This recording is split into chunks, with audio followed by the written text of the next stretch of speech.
Hello friends, আজ আমি নিয়ে এসেছি পাস্তার একটা নতুন রেসিপি, যেগুলো ঘরে থাকা উপকরণ দিয়ে সহজেই বানিয়ে নেওয়া যায়।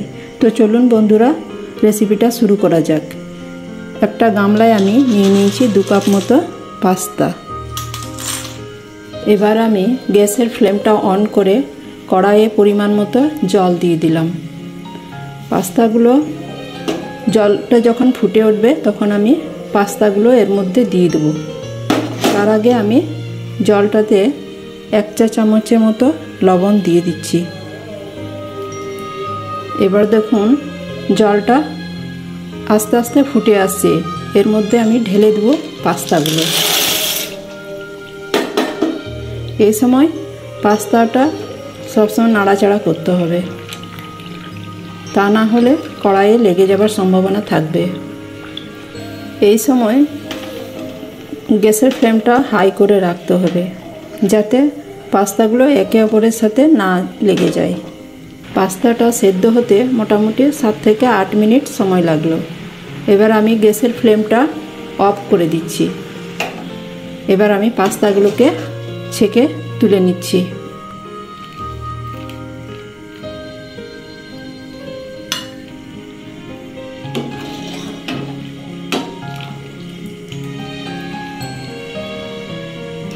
এরপরে আমি কড়াইয়ে দিয়ে দিচ্ছি তেল।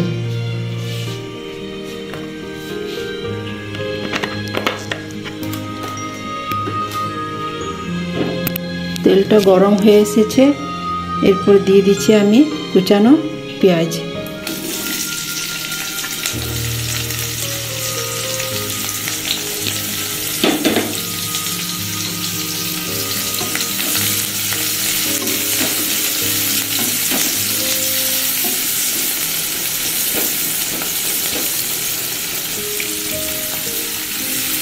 এভাবে পেঁয়াজটা একটু নাড়াচাড়া করতে হবে।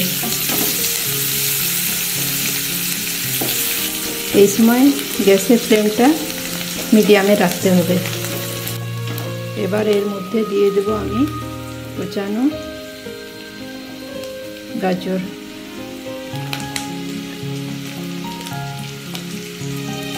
এবার এর মধ্যে আমি দিয়ে দেব সামান্য পরিমাণে লবণ। গাজরটা যাতে সেদ্ধ হয় তাড়াতাড়ি, তাই আমি লবণ দিয়েছি। পরে আন্দাজ করে আরও লবণ দিতে হবে।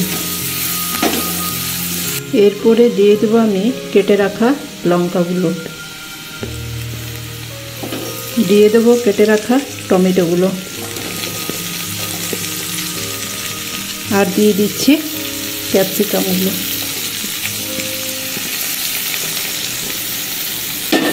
এবার এটা ভালো করে নাড়াচাড়া করে নিতে হবে।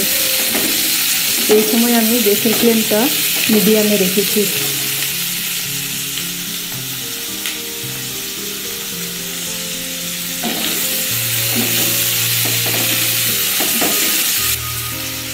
এর মধ্যে আমি আর একটু পরিমাণ লবণ দিয়ে দেব। প্রথমে আমি অল্প করে লবণ দিয়েছিলাম।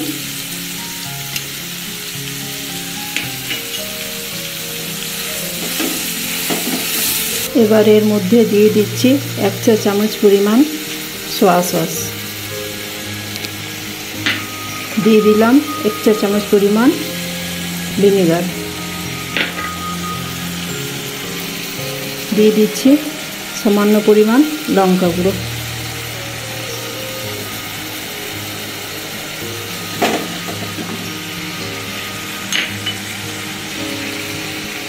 আর দিয়ে দিচ্ছি সামান্য পরিমাণ গোলমরিচ গুঁড়ো।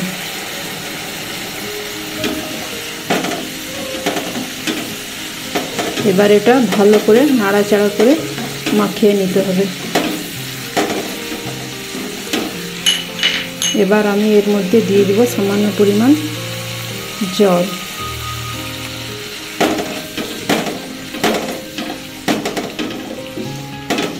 এর মধ্যে দিয়ে দেব টমেটো কেচাপ।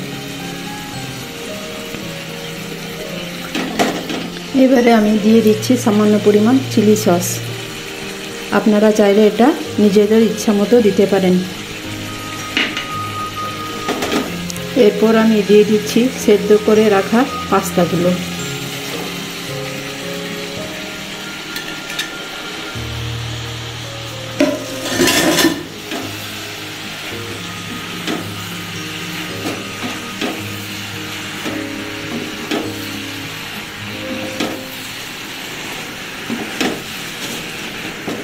এইভাবে নাড়াচাড়া করে ভালো করে মাখিয়ে নিতে হবে। এভাবে পাস্তা রান্না করলে ছোট থেকে বড় সবাই পছন্দ করবে। সব শেষে আমি দিয়ে দিচ্ছি এর মধ্যে কিছু ধনেপাতা। এবার আমি গ্যাসের ফ্লেমটা অফ করে দিচ্ছি। এবার আমি এটা একটা পাত্রে ঢেলে নেব।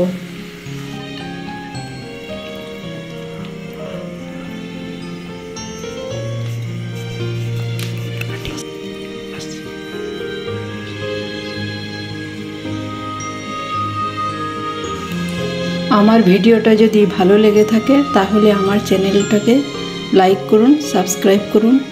সবাই সুস্থ থাকুন এবং ভালো থাকুন।